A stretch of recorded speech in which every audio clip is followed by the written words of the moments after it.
They fled from tyranny. Your oppressions planted them in America. And yet, actuated by principles of true English liberty, they met all hardships with pleasure compared with those they suffered in their own country from the hands of those that should have been their friends. Men whose behavior on many occasions has caused the blood of those sons of liberty to recoil within them. I know not what course others meet, but as for me, give me liberty, or give me death. Believe me, remember, I this day told you so. That same spirit of freedom which actuated that people at first will accompany them still. But a people jealous of their liberties, and who will vindicate them if ever they should be violated. Sons of liberty. Sons of liberty. Sons of liberty. Is life so dear, or peace so sweet, as to be purchased at the price of chains and slavery? Forbid it, Almighty God.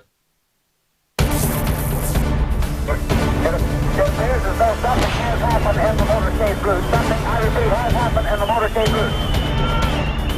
Who controls the past, controls the future. Who controls the present, controls the past. The death of bin Laden marks the most significant achievement to date in our nation's effort to defeat al-Qaeda. All you got to do is start looking around, start thinking for yourself, start investigating things, and you will see it all right there. So you have the power. Humanity has the power. We have the power. Do you want to fight? You better believe you got one! Let us never tolerate outrageous conspiracy theories. As for me, give me liberty or give me death!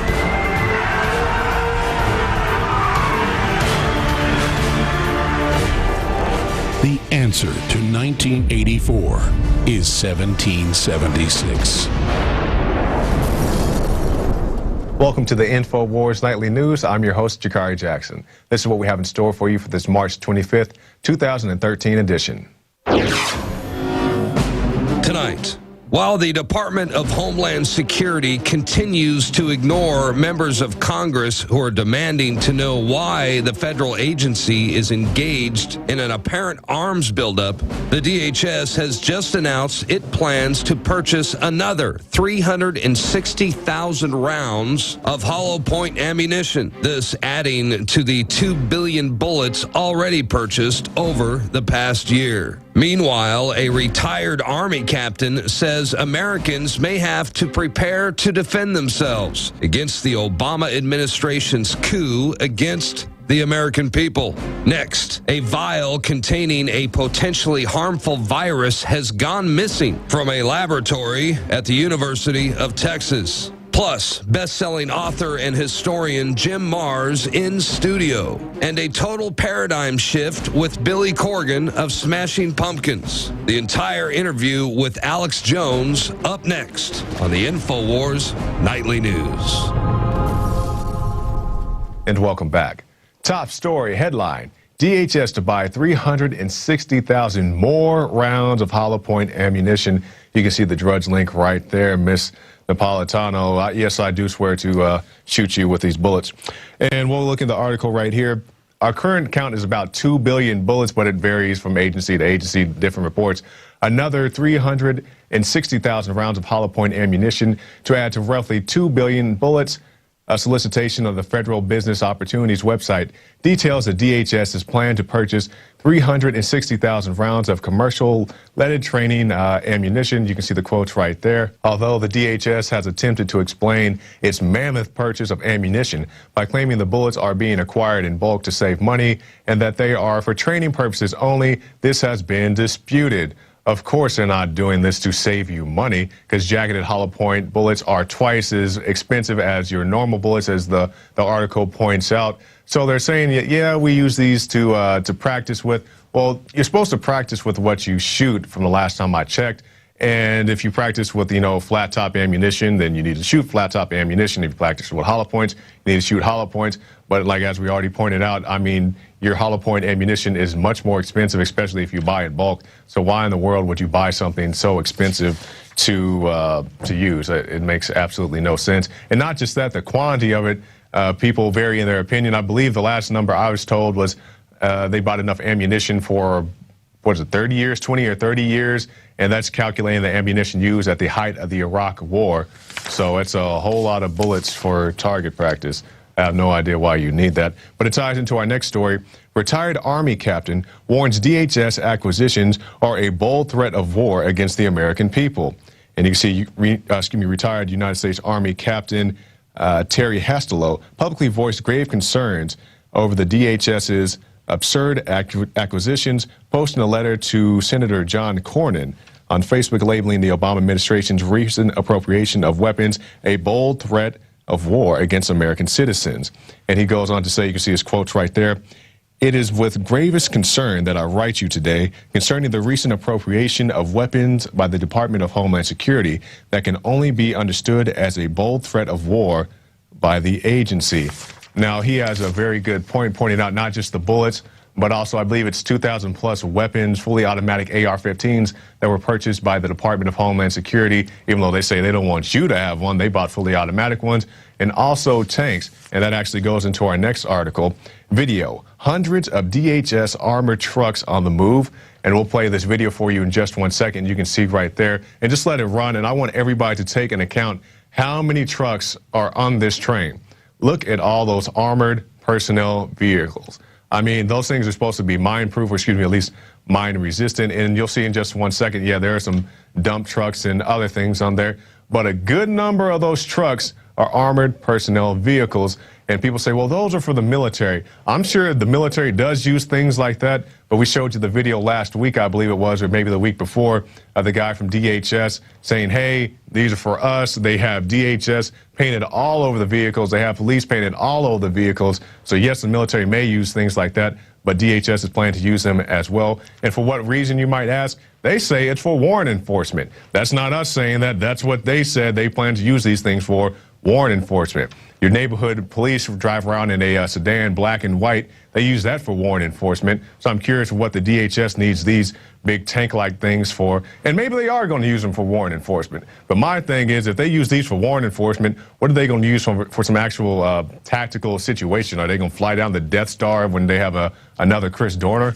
I don't know. It sounds completely ridiculous to me. But we'll switch gears right here to McCain gets behind Senate attack on Second Amendment. No surprise there. You know, I got guys, freedom-hating guys like John McCain. Republican Arizona Senator John McCain will work with Senate Democrats on legislation to expand background checks for private sales of firearms between individuals.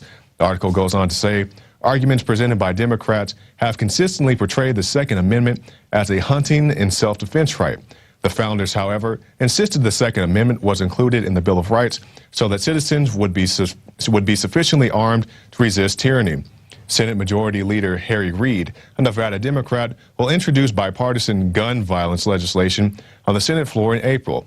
It is uncertain if the bill will get the 60 votes required to beat a filibuster. It's not just McCain, it's not just Reid. You also have, of course, Mrs. Feinstein and also Mark Kirk, also blowing the horn of sticky hand gun-taking legislation. But also we have this, Obama to hit the trail on a mission to revive gun control fight. Yeah, he told you he would not take your rifle away, would not take your shotgun away, and he seems like he's doing just that. With the Senate Majority Leader Harry Reid planning to bring a scaled-back package of gun legislation to the Senate floor early next month, the White House is hoping they can rebuild some momentum that's been lost in the months since the Newtown shootings. A White House official would not comment on the timing of more presidential travel, but said people should expect to see Obama travel outside D.C. to bolster his insistence that gun control measures, quote, deserve a vote in Congress. Will not take your rifle away, will not take your shotgun away. It wasn't even 6 months ago, I don't think, that he was debating Mitt Romney. He was saying he wants to take away your AK-47, wants to take away your, quote, cheap handgun. And you say, well, you don't need an AK-47. A low-capacity magazine put inside an AK-47 is the same thing as a deer rifle. I mean, just think about it. That's what the thing is. We'll move on now to some fairly local news here in Austin. End gun show loophole. Acevedo tells U.S. House panel. Now, this is our police chief here in Austin, Art Acevedo. The universal background check is the first and essential step toward comprehensive reform of gun laws. Acevedo told the U.S. House's Gun Violence Prevention Task Force, without this essential element, there can be no lasting impact on gun violence, because without this legislation, guns will continue to be sold to those who are not permitted to possess a firearm. Moving down, he specifically cited the shootings at the elementary school in Newtown, Connecticut, specifically talking about the Sandy Hook shootings. These people keep using this instance as a need for stricter background check control, more hoops and flaming loops to jump through to get your firearms. But the Newtown situation, regardless if you believe that particular situation or not, I'm still waiting to see the surveillance footage. I mean, my condolences to all those, but I think there's some things that have not been told about that. But that instance in particular, that is the ideal situation of a background check. You have a guy who was turned down, I believe, 5 times that we know about just because of the background check system. The system worked. What is the problem? Why do they keep bringing this up, saying that we need stricter background checks when the background check worked in that situation? That's like if you buy a P90X and you lose 50 pounds in 80 days, but you have a 90-day warranty, so you send it back anywhere, like, ha, give me my money back. This is pretty much the same thing they're doing with this background situation. The Sandy Hook, the background situation worked, but they're still telling you that it didn't work. And also, I believe we have a clip from Alex Jones talking about just this issue. Art, if you think the citizens not having guns, this goes for the rest of the police chiefs that work for the foreign banks one way or another. If you think that guns are so evil in citizens' hands, you should move back to Cuba. You should move to North Korea. You should move to communist China, where they got mobile execution vans. How dare you come to America and flee tyranny and try to put it on me and my family? And I take it real personal because I know you. I take it real personal. I get sick when I see all these police chiefs up there. I'm going to roll some video for radio listeners. We'll post it up at Infowars.com. But here's FBI.gov and the crime statistics from 1991 to 2011. The latest numbers.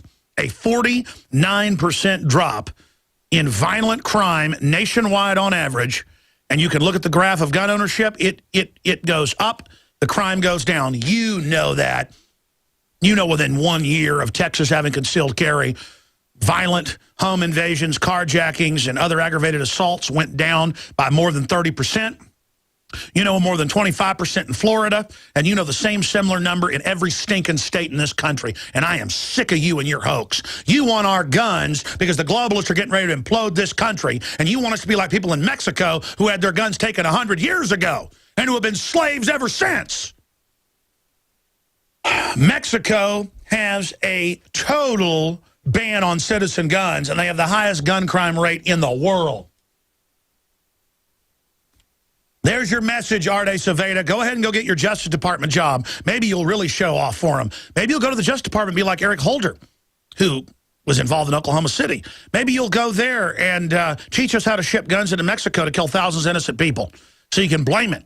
Maybe you'll show the Justice Department what a good collaborator you are. Why don't you go back to Cuba and go apologize to Fidel Castro, who's killed hundreds of thousands of his own people after taking their guns? Why don't you go, Comrade Fidel, I love you. I love what you do. I want to take the guns from America. Why don't you come to America, Fidel, and help us run everything there? We will take the guns, Fidel. I will prove to you, comrade, what we will do to them. Yeah. Oh, I'm supposed to just go, oh, my police chief says, felony if I have over a 7-round mag. He says, shut down the gun show. Oh, I can't give my dad a gun. He can't give me a gun. All right, another good rant there from Alex. Now I want to just direct people's attention to the site. The campaign to close the gun show loophole, you can see it right there on your screen. This is just not a Texas thing, and I'm sure people are aware of that as of now. I mean, if this can happen in Texas, where can't this happen within the United States? We have our police chief on board with this gun grab, also our mayor of Austin, as well as the mayor of Dallas, San Antonio, just to name a few. So definitely be aware of this. So it's not just Texas. You have Colorado and other states that are historically pro-gun. And they say this gun show loophole. I just want people to know, for people who've never bought a gun or they hear Feinstein lie about it on TV, this notion that you can go to a gun show and buy whatever you want without any type of oversight or background check is not entirely true. Are there private sellers at gun shows? Yes. Do all private sellers require a background check? No. But if you go to a gun show and you buy your firearm from licensed dealers, such as I have, I've been to 2 different gun shows, bought 2 different firearms from 2 different people, And both times they ran a background check on me. So this notion that you can just go walk in the gun show, pay somebody cash, and walk out with a bazooka is not, you know, I mean, it doesn't happen like that every single day. I mean, are there private sellers? Of course, but there are also still plenty of people who do require a background check. So definitely be aware of that. And we'll move on now to our last article for the night. Virus goes missing at UTMB lab. A vial containing a potentially harmful virus has gone missing from a laboratory at the University of Texas Medical Branch, officials say. And for more on that, we have a special report from Alex Jones. I have found that even the most ignorant people I talk to are aware of the long history of the so-called U.S. government and other Western governments testing chemicals, biologicals, radiologicals on U.S. cities, from St. Louis, Missouri to New York City, New York, to Santa Fe, New Mexico, to Dallas, Texas. There have been thousands of programs declassified, and some programs or operations had thousands of tests within them. And you can look this up on the Department of Energy's own website. In one decade-long program, 4,300 plus foster children radiated to death. That's putting children in a chamber and giving them different dosages of radiation. In some cases, they were dead within minutes. They were the lucky ones. Some it took years to die. And there's the ringworm children testing in Israel, 110,000 kids. That's why I say the government's bad. That's why we don't turn our guns in. Because our government cannot be trusted. Our founders taught us that. And at Infowars.com, we try to focus in on real threats. Real threats. There are over 200 admitted, they've got more, level 4 bioweapons labs in the U.S.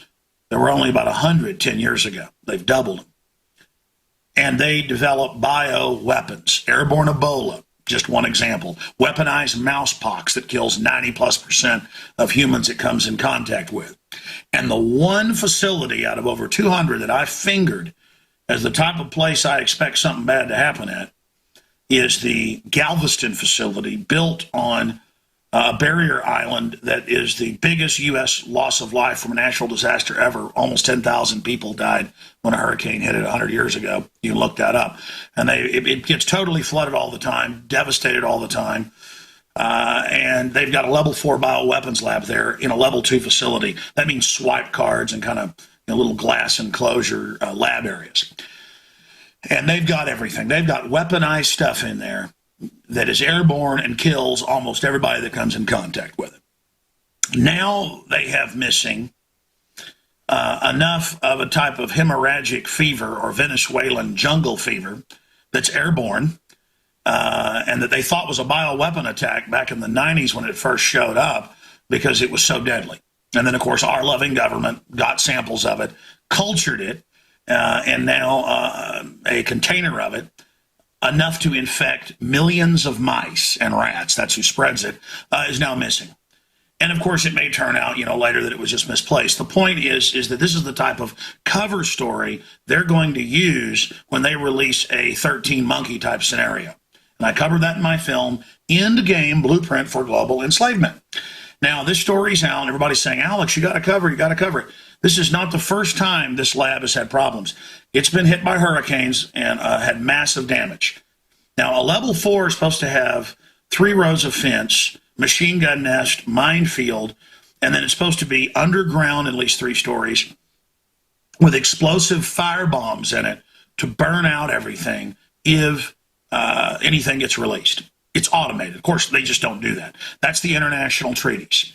Okay, so now hemorrhagic fever, really nasty type of jungle Venezuelan hemorrhagic fever is missing. And hey, I know what you'll just do. You'll just say it doesn't exist. I understand. That's there's no 3 billion bullets. There's no, or 2 billion bullets. There's no thousands of armored vehicles. There's no checkpoints. There's no FEMA being set up as a domestic military, a new branch of the military for the American people. Everything's fine. And Obama wouldn't raise taxes on poor people, but he did. But it's okay because he said he wouldn't, and being lied to is a great thing. Now, here's an article a few years ago, Biolab in Galveston raises concerns. New York Times was reporting on that. Here's our report last year. There are literally more than 50 reports we've put out. And I told my crew to go out and do this report. We went out and asked Austinites, are you concerned about the 30 or so level 4 bioweapons labs in Texas alone? Are you concerned about this? Do you know that Lyme's disease, weaponized type of syphilis, that's what it is, they call it Lyme's disease, was bred at Plum Island off the coast of New York and released in New York? Maybe you don't care about that. Maybe you don't care about any of this. You know, Dr. Eric Pianka at UT, we cover this in my film Endgame, Blueprint for Global Enslavement. Dr.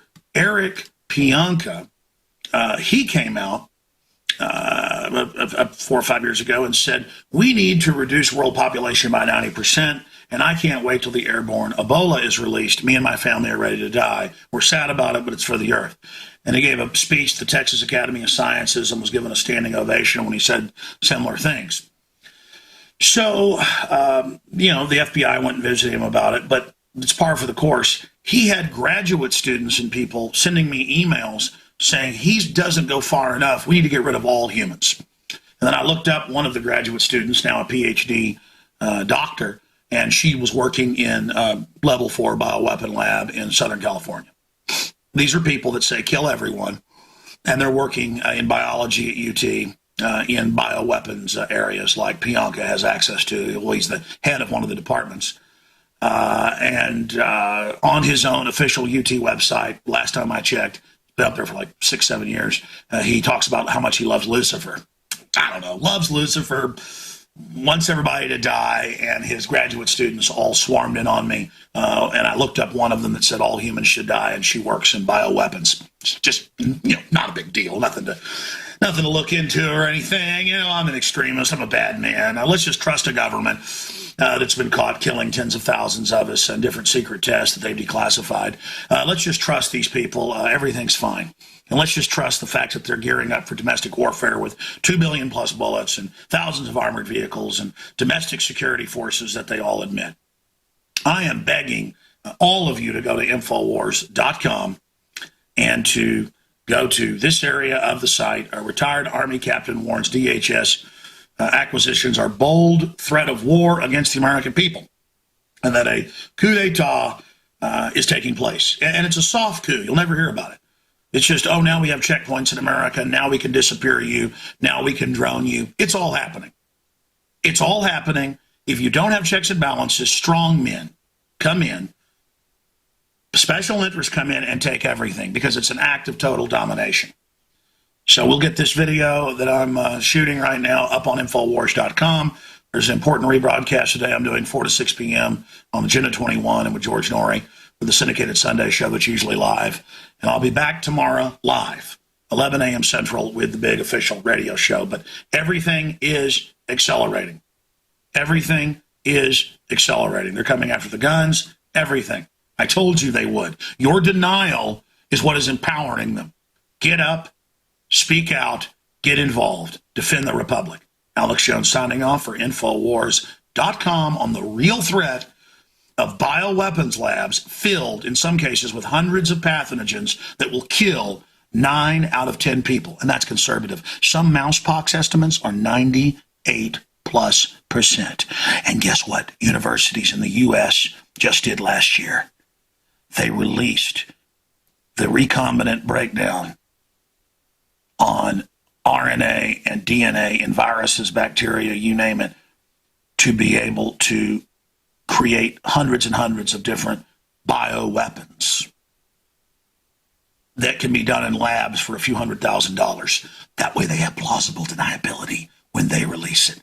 When all the little drones fly over and release it on you and your family. Oh, you better look up the Sunshine Project. They got Marine Corps documents a decade ago. The Marine Corps told them to reclassify them, so they took them down, but they're still online. Look into Project Sunshine and the program to spray U.S. cities. It's on the Google archive. Again, or maybe you shouldn't look into it because, you know, I'm a conspiracy theorist. Everything's okay. Take all the vaccines, drink the fluoride water, feed your kids GMO. The government loves you. And this issue is something we've been talking about at InfoWars for quite a while. I believe it's about a year ago, Darren McBreen filed a report about bioweapons in student laboratories. Government-funded universities across the Western world are developing massive warehouses full of bioweapons that they say is for biodefense under the BioShield program.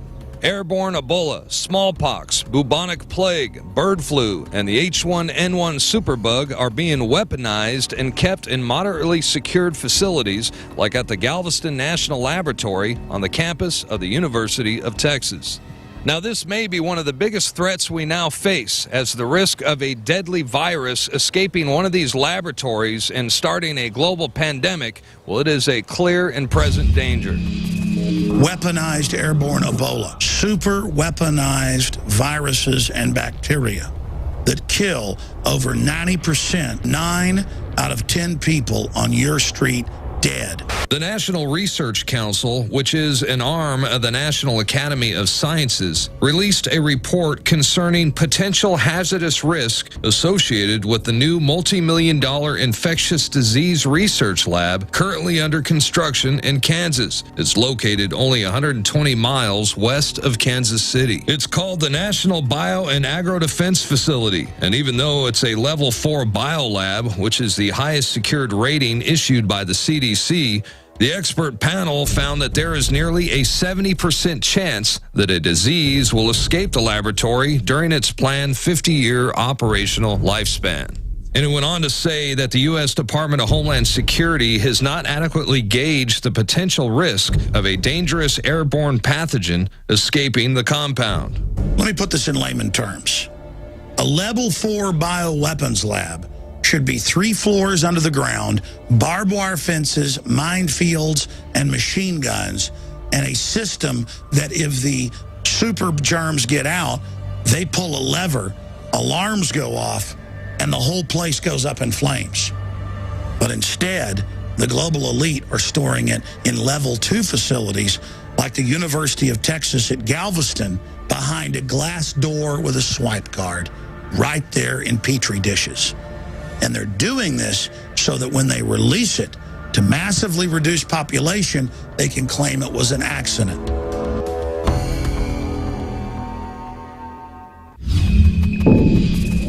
All right, and that brings us to our end of the show. So let's go now to our quote of the day. This from Walt Whitman. There is no week, nor day, nor hour when tyranny may not enter upon this country, if the people lose their roughness and spirit of defiance. That by Walt Whitman. Okay, so we're at the end of our show, at least for this segment. Stay tuned. After this break, we'll be back with a pre-taped interview I did last week with one Mr. Jim Mars about various topics. But first, if you'd like to support this broadcast, go to prisonplanet.tv, get yourself a 15-day free trial. You can see it all right there, the Alex Jones radio show, the rants, the special reports. It's all there waiting for you on prisonplanet.tv. And also, I'd like to encourage everybody, there's about a month left for Operation Paul Revere, our film contest. $115,000 in prizes. You can see it right there on your screen. The due date is, April 30th. It's not, the next day or, hit the timeline, follow your rules, get it in on time so you can be a contestant. We got plenty of people who have already submitted, so don't forget to submit yours by April 30th. And that's it for this segment. We'll be right back with Mr. Jim Mars. I'm Darren McBreen, and these are some of the new items that are available now at InfoWarsShop.com. Alert the public to Obama's blatant abuse of power with the new Obama t-shirt. Obama's Joker face on the front and come and take it on the back. It's time to publicly call him out for what he is, a tyrant. Defend the Second Amendment with our top seller Come and Take It t-shirts. And look at that, women's cut tank tops and t-shirts now available. Nice hat. Plus the Don't Tread on Me flag. And now you can become a micro distributor of the InfoWars magazine. Plus, get your own copy delivered right to your door each and every month. And if you're tired like I am of you and your family being exposed to polluted drinking water, get the Pro One high performance water filter. It gets rid of all pathogenic bacteria, cyst, fluoride, heavy metals, and numerous other contaminants. So join the revolution at InfoWarsShop.com.